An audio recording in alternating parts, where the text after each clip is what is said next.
All right, well, I'm John Welty, and today I'm going to be showing you how to feed a coil into the processor of an Iowa Precision Pro Duct line.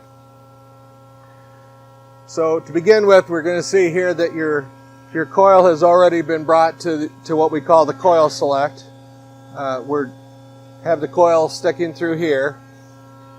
We have the hydraulic system on the processor, so we're able to power the hydraulic motors on the drop-ins. We have a couple of options here. We can use the remote pendant in order to jog, which is probably the easiest way. We also have some buttons here on the pedestal and here on the electrical box here that can be useful.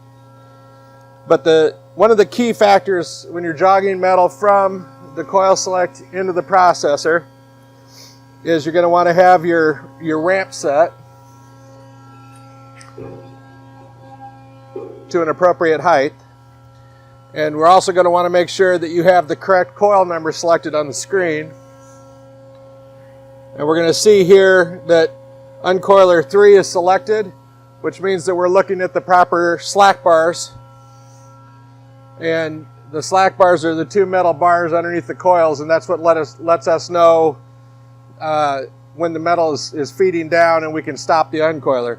So as long as you have the correct coil selected on the PLC, then we're able to put this into auto. So the first step before you feed is to make sure that uncoiler is in auto. You can do it on the remote pendant, or you can also press the button here. And there's also an uncoiler auto button on the main screen. So I'll go ahead and use the pendant. And this light will turn green. Because the coil is already on the slack bar, nothing happens. So when you do put an uncoiler in auto, you want to make sure that nothing spins unexpectedly. And so now at this point, you can feed using these rolls here. And for that, you just have to make sure you have the proper roll selected. So we have the third one turned on with the air cylinder. And then at that point, we can use the coil select jog either from the pendant. And we also have coil select jog here on the electrical box. I'll use the pendant.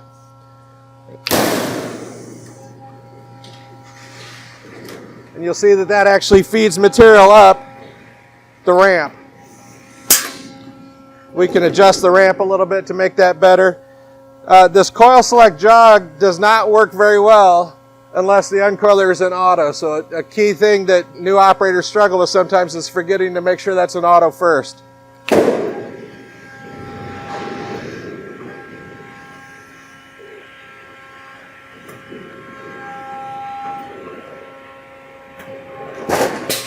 Now that you've gotten into the processor, you're able to enable the drive roll. And now you can jog the processor forward. At the same time you jog the uncoiler with coil select. And now we're engaged in the processor, and we can feed the material out to an appropriate length to set it.